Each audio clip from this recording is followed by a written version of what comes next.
I will count down from 3 to 1. After 1, I will do a clap. You clap at the same time, yep. And you won't hear the clap?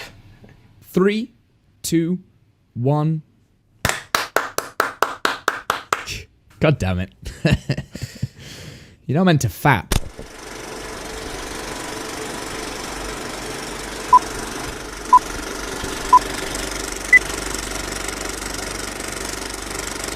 Hello everybody and welcome back to Movie Mumbles Season 2. It's been a while. Honestly, I don't even have a fancy intro for this. It's just been a while. Like, honestly, just... You don't know anything based on this recording, but a lot of, like, just crazy stuff happened leading up to this one. We're not going to go into... We've both been fairly busy. I've been ill, so, yeah, you know. We've been struggling. Yeah, but we're here now, you know, life's been busy, college for me, Womble, I'm not sure what he does in his spare time, but... I don't tell anyone what I do, I just do Womble things, it's fine. Yeah, you do Womble things by yourself. Yep. In your bedroom. But yeah, let's just cut straight to the point, honestly. We are starting a new theme in Studio Ghibli, which it's not just Hayao Miyazaki, by the way, just if anyone's just making sure about that, but... the amazingly animated films of Studio Ghibli. And to start things off, I chose the pick of Howl's Moving Castle. Now, I have seen this movie, Womble hasn't, so I'm interested to hear his opinion, but like I'm just going to say right now, I have some personal experience with this film before I continue, but do you want me to give this plot summary, or do you want to do this? No, you go for it. This is your pick. Okay. Oh, there will be spoilers ahead, though. Just a heads up. If you haven't seen this, go and watch it. I would advise definitely watching this before we talk about the spoilers, because it's a really, really good storyline. Okay, so basically, the story of Howl's Moving Castle is there's this girl named Sophie, who's pretty much this insecure woman who, like, stays in a hat shop all day. You know, she's meek, she's introverted, and then, like, this handsome sorcerer, wizard type of guy named Howl, pretty much, takes her on a magical flight, literally a flight over the city. They are, like, flying and stuff because he's magic and stuff. And it's kind of like this mix of real-world Europe and magical elements placed into it. There's a lot to this movie, but basically... Sophie turns into an old lady because she pissed off the Witch of the Waste, and then she ends up in the mythical Howl's Moving Castle, and then a bunch of other stuff happens. There's war, there's a bunch of other crazy stuff, which we'll probably be discussing in a few bits. But let me just say right off the bat, this is one of my favorite movies of all time. Not just Hayao Miyazaki movies, not just Studio Ghibli. One of my personal favorite movies, honestly, because I grew up on Studio Ghibli movies, so I have a lot of personal connection with a lot of them, but in particular, this is probably my second favorite Hayao Miyazaki movie, Studio Ghibli movie. I'm not going to say my first one, but I just love this movie. So you're telling me that when I say I didn't like this movie, you're going to rage? I'm going to be disappointed, but... No, I did. I love this movie. I absolutely loved it. I just thought I'd troll for a second. Straight off the bat, when you're watching this, like, the visual imagery kind of stands out. The animation is amazing. Actually, before we really go into it, you mentioned that it was set in Europe. I didn't actually realize that. I thought it was like a Final Fantasy kind of separate world kind of thing. Well, okay, so basically the original novels were set in either Danish land, I don't know what Danland, but it's based on where the Europe. Danes live, Denmark. Denmark, I think, or some similar European place. The original books were actually English books, which is interesting because you don't see many you don't see many anime adaptations of English books. Yeah, but the art design, they specifically went to, like, European cities to base the locale. So you can kind of say it's set in Europe, although they never specify where. But yeah, the animation is incredible. Like, that shouldn't be. When was this film released? 2004. 2004. Yeah. So it was a while ago, but it's not that long ago. But the way that they're using the animation in this, it's actually a type of animation called Cel Drawn Animation, which I absolutely love, and it's filled it's amazing. Pretty much the entire anime world with this. So yeah, like Cel Drawn Animation, which kind of went out in the Western world in like the 50s and 60s, I think. Yeah, it got Snow replaced White, by... I think that is hand drawn. It's not quite cel drawn. It's hand drawn, so it's a very similar. So style. basically, it was like they took like thin, like faint pieces of paper. They drew something, and then over that they would literally paper. There's no computers. Well, there is. There actually is some computers. There's some computer work in making some of the animation. Which I might specify. Which I think it just adds to it. Like it's never distracting. So for instance, it's like Star Wars, the prequels, right? They use CGI ridiculously over the top, and it was blaringly obvious, and it doesn't stand up today. But the newer films have used CGI just for like kind of like the background and things, and they've used like animatronics in the foreground for the majority. Like there are exceptions. I want to be specific. It's not CGI. There's not actually CGI per se. They just use computers. No. Like it's computer animation. Yeah, I know what you meant. But I was using CGI as an example. Sorry. Yeah, like with like framing and stuff. Like they're like keyframes and kind of stuff. So it's not actual like CGI, like like 3D animation. But they use some computer effects. But it's still amazing. So all of these characters are cel drawn.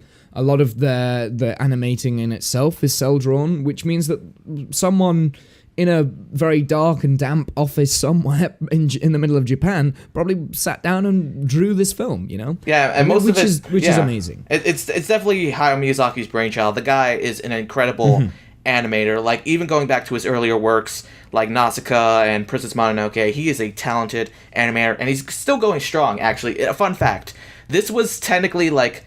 I think it was Spirited Away. He was his last film, and that was supposed to be he was done. He was retired.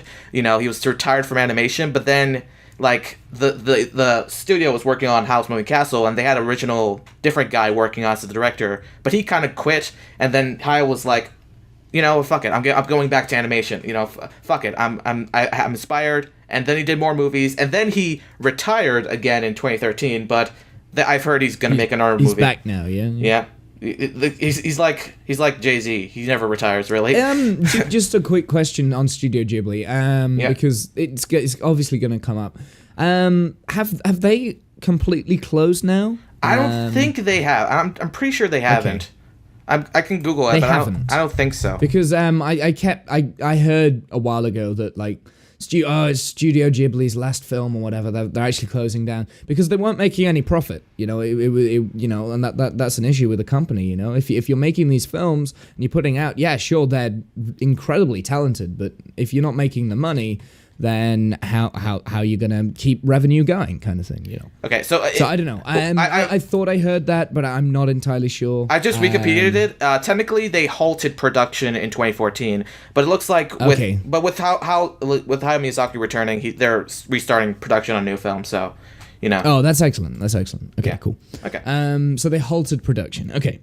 So that must be what I'm thinking about. But anyway, let's get back to Howl'S Moving Castle. Yeah. Okay. So you kind of like. Follow Sophie's storyline, and it's very much a Cinderella kind of moment where she doesn't believe in her beauty and whatever, and she has this curse on her. And basically, I think correct me if I'm wrong, the way to break the curse is to accept herself. Yeah, it's kind of like a confidence thing. Like the more confident she is with herself and her self-image, like what she turns younger. And that's, I think, a very clever detail, because there are moments where you can kind of see like the in-between of her old age and her young age. There's a clear like distinction, but there are some moments where it's like in between, and you might think that's an animation error, but I'm pretty sure it's just like that's a direct. That's gotta be a direct. I know that's what I'm saying. It's like very subtle, like the trend, like when she's like in between, or like it is very subtle, and it happens throughout the movie. So right at the beginning, when she's an old lady, she's got a limp, she can barely move, she's slow, she's in pain. Like it's clear, like the animation.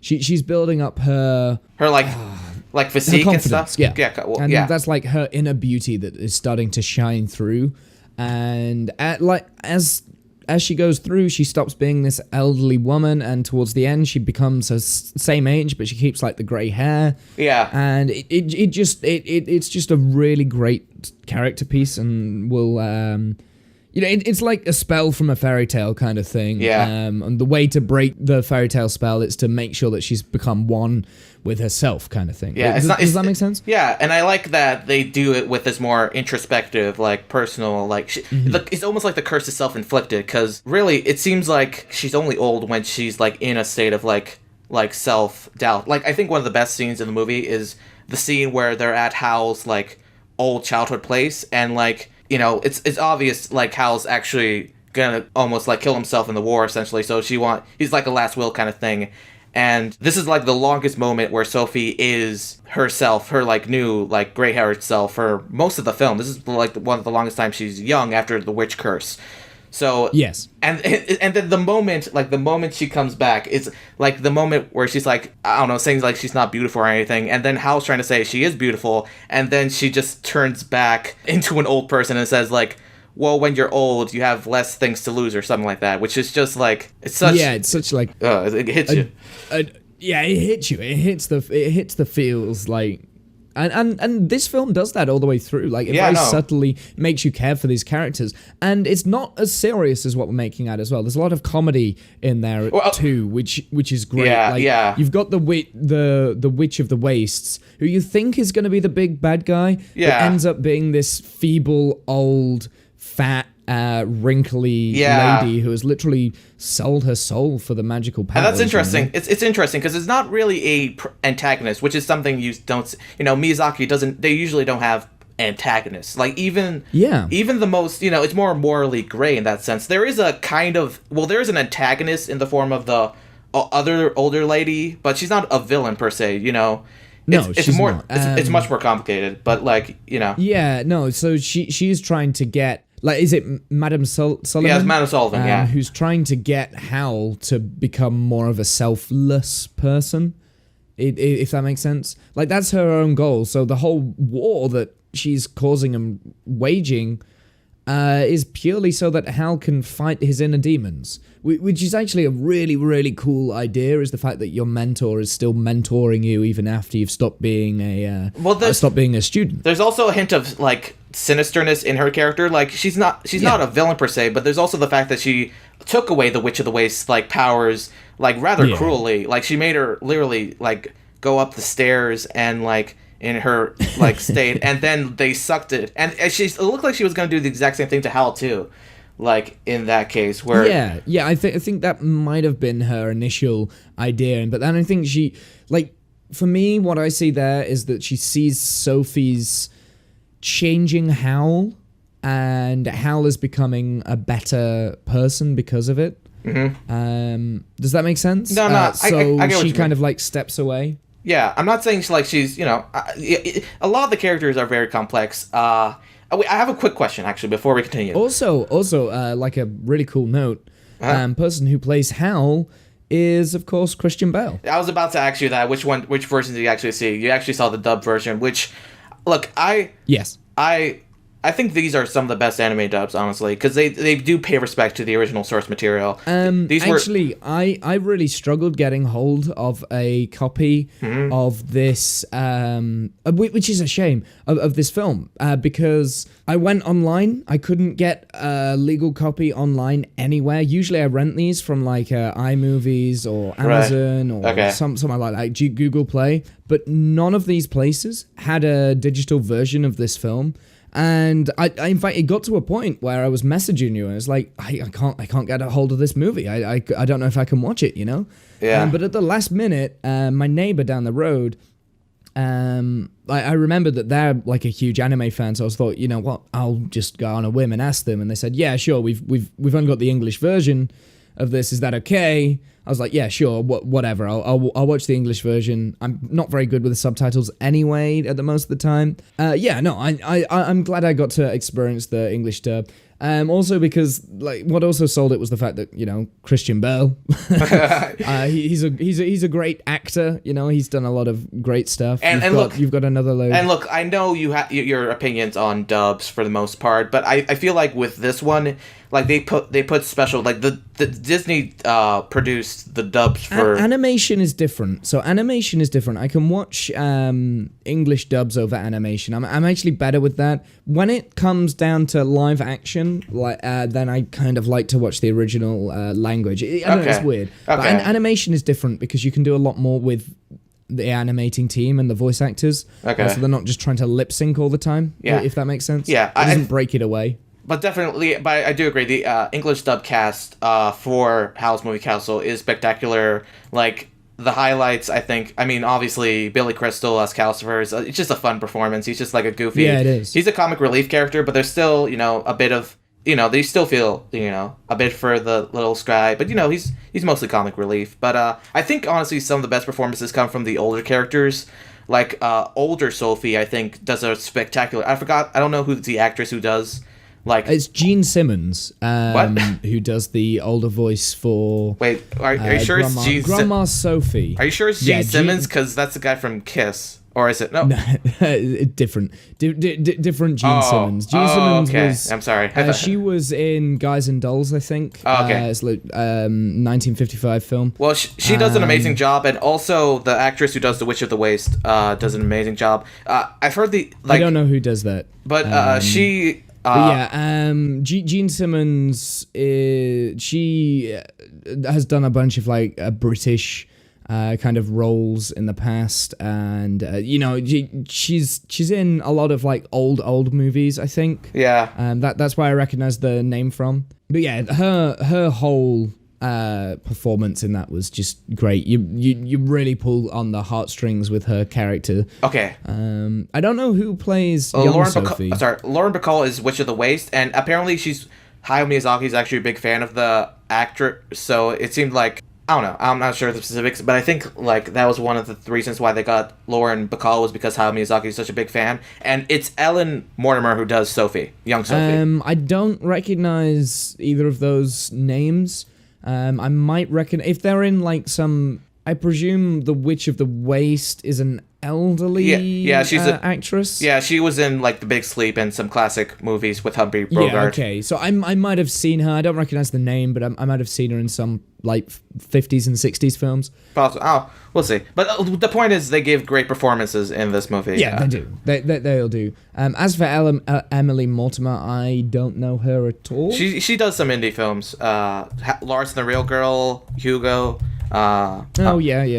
Okay, but anyway, all of the performances, voice-wise, was just it's incredible because it brings you into this magical world, and it not just the voices that do that. It's the soft and subtle humor that goes alongside. Yeah, there's a lot of humor that really opens you into this world. Yeah, it's never forced either. It's it's never a cringeworthy moment. It's usually genuine and usually they do their job. And it's really it's actually really well shown. This world is the visual storytelling of this world. So the moment you see Howl's Moving Castle for the first time, it's very colorful. It's such an amazing effect. Area. I mean, obviously Howl's Moving Castle, the castle itself is amazing, but what I kind of like is the fact that it's so It's like rust. It's kind of garbage, scrap metal in a way. They have all these different cogs and different pieces kind of mashed together in a way. It's a mechanical nature to it that's very...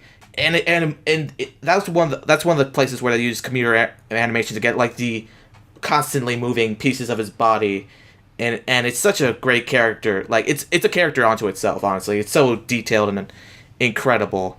Honestly. Mm-hmm. Okay, one thing we usually don't talk about on this show is music, score or.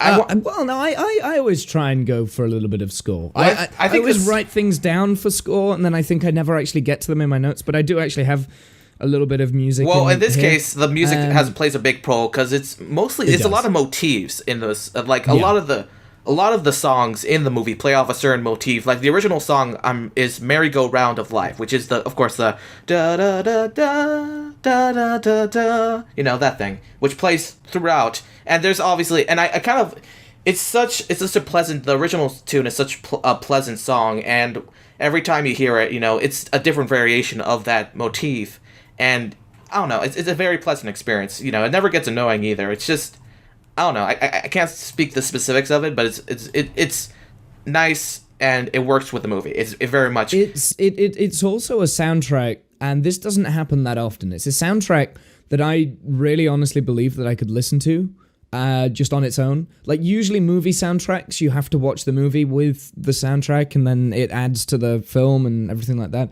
But I generally could listen to this score. It's such a like, yeah, in my own time, you know. I it's something that you can sit back. It's nice music. It's nice, pleasant. The violins, all the instruments. It's soft. It's like, you know, it's just pleasant. It's pleasant to listen to. It's like a ballroom dance in a way. Like, it's so elegant, like a ballet or something. And again, it also adds, like saying, like, this world. Like, for me, I didn't think this as Europe. I felt this is like a magical Final Fantasy style world that is very different and new and like magical, you know. It's a magical world. It's got magicians. It's got, you know, it's not a world that we're part of now. And the music, literally everything, it just helps you bring, like, every single piece of this film just brings you into this world. There's a lot of great world building, honestly. And one thing.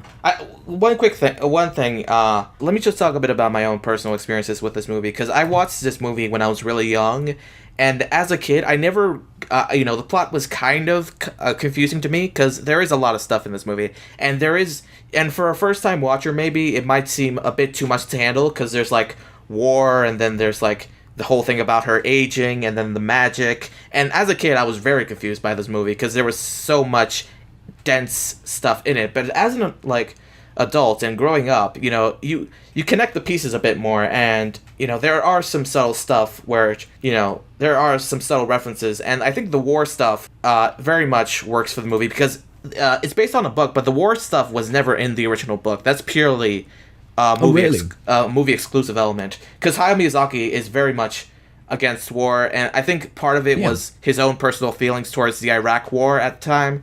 And that makes sense.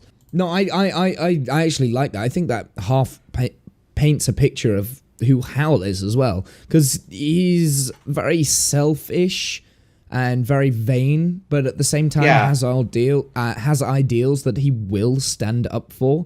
And like the fact that Sophie has helped him discover those ideals and push him into a better place, somewhere where he can, like, actively stop and make a change and make a difference. You know, it's like, I think that's a genuinely really important part of the film, and without that, I don't know how I would feel with it. You know, without it, like, no, I definitely do think story-wise. I you know, at first when I was younger, I was confused by all of the elements, especially the war stuff, but honestly, I think it works towards the film incredibly. Like, the interesting thing about Hal is, in the beginning, he's kind of established, like, you hear the women talk about how, he's like, he steals people's hearts and all that stuff, and he's like a dastardly wizard, and then the first, you know, there's that bit of, like, apprehension towards his character. You know, you're not sure whether you trust him or not. And there are, you know, and they do play up his vain side and his selfish side. But there's also, I think the war part also does show his empathy, besides the scenes with Sophie, his humanity, because he very much is opposed to bombing innocent people. And he doesn't pick a side, you know. He thinks both sides are just idiots and warmongering. And, you know, I think it does work. Which they are. I mean, that's the whole point in, you know, government and war, you know, that can happen, you know. Neither, like, look at World War One, for instance. That's always a great example for this. Neither side, like the British nor the Germans, neither side were the good guys. They only cared about, like, you know, getting land and armies and stuff and just flexing muscles. And this could have easily been heavy-handed, you know. And to it could have. But I don't in some cases it is, but it's not. You don't feel, like, beaten up by this. It's not just war is bad, but, you know, I think the reason why it doesn't feel heavy-handed and it isn't in your face is because it's in the background. Like, the war is in the background. It's mentioned a lot. You see the effects of it towards the end of the film, and you see the characters dealing with the effects, but it's not the actual main story. The main story is Sophie's realization and character arc, character arc as well. That's the main story. It's I wouldn't say it's a romance, but it's definitely got more drama-esque feel about it. So I could say it's a romance. I don't know. It's the same thing with Across the Universe, right? That's what they were trying to do with Across the Universe. They were trying to focus on these two characters and have the war as like a backdrop. But it didn't work for them because they just overcomplicated everything and there was too much going on. Yeah. Whereas with this, it like contains all of the storylines. They all lead to a very logical conclusion, and you feel for the characters, and you get on with it. Definitely. And you enjoy yourself watching the film, and you're involved in this world. Also, go fuck yourself for bringing up Across the Universe again. God damn it. I like to use bad films as an example. You have a point, but yeah.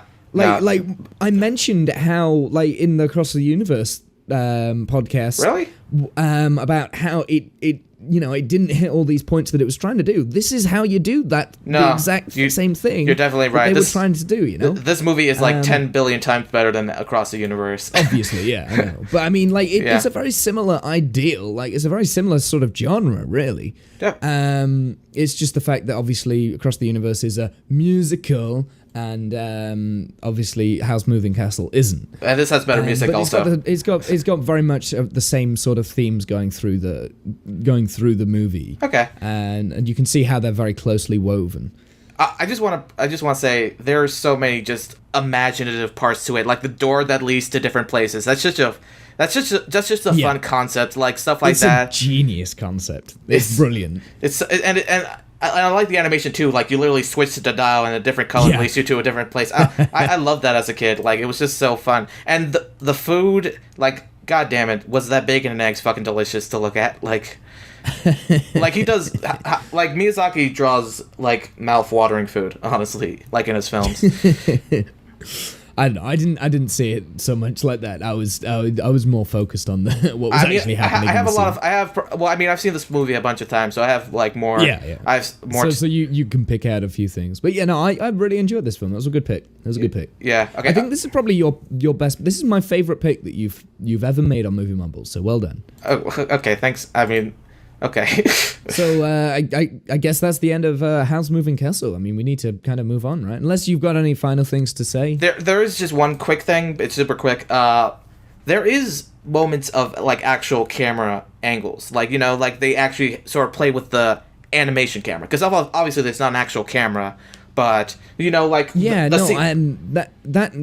always something that always impresses me over animation, is the fact that you can play with like camera angles and change focuses and things like that. Yeah, like I'm just thinking of it works in the film. I'm just thinking of the scene where like older Sophie enters the bathroom and it's all disgusting, but then you pull out, like you actually pull out, and that was another one of those computer effects where it's more complicated, but it was like they used a computer to get that push out. It was like a reverse dolly zoom kind of thing. Yeah, and God, there's so much great things. It's a technically brilliant film. It's a just story brilliant film. I love this movie. It's a very visual film. It's an audio film. You know, you can go all ways with it. Great acting, great storytelling. It's just a really fun film. Honestly, I'm happy. I'm happy you liked it, because this is polarizing. I love this. I really enjoyed this. This is one of his more polarizing. This is one of those films where I'm gonna watch it, and I'm after we finish this podcast, I'll probably watch it again. Oh, that's nice, because this is not a beloved classic by everyone. Like, it's a bit polarizing compared to his other movies, but I love it, and Womble loves it. So yeah, that's our thoughts. Yeah. I'm honestly happy. This film made me happy. This film made you happy. Nice. Moving on to the second Studio Ghibli film. I'm excited to hear it. Yeah, no, I'm just gonna come out with this because I've not seen this film. Okay.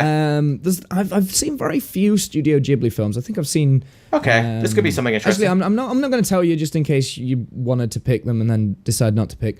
But I've seen a few. Not too many, but this is definitely one that I haven't seen before. Okay, let's hear it. It is a 1997 pick, and it is called Princess Mononoke. Mononoke. There we go. I told you I'd butcher the name. Okay, like, so before we started recording, I was like, this is what I want to. Yeah. I'm gonna butcher the next pick. I'm not gonna be able to say it. Okay, you went for like one of his Miyazaki's most famous movies, but That's an interesting one. I've seen it, but that's okay. I won't go too much into it. I have seen it, but I definitely don't have as much of a personal connection compared to Howl. But it's gonna be interesting. It's definitely gonna be an interesting one. So yeah, this is one of his more famous ones, really. Yeah. When I was asking when I asked my anime friends, she said that this was probably one of the lesser known, but that's to come by. I don't think that's. So I've already got the DVD. I'm borrowing it for now. I don't think that's true. It might be in the UK. It might because I think they're really hard to come by in the UK. These Studio Ghibli films. It might be in the UK. So, that might be the case. But that's definitely one of his more popular ones. But anyway, so now's your chance to check out Princess Mononoke. This is going to be an interesting discussion. I think there's going to be. Yeah. I have no idea what it's about. I asked my friend not to spoil anything. Yeah. Best to go in blind. We'll see. It's definitely Okay. Any final things before? Cool. Insert bullshittery ending. Yeah. Now. Yeah. Let's go. Let's do it. Adios, muchachos.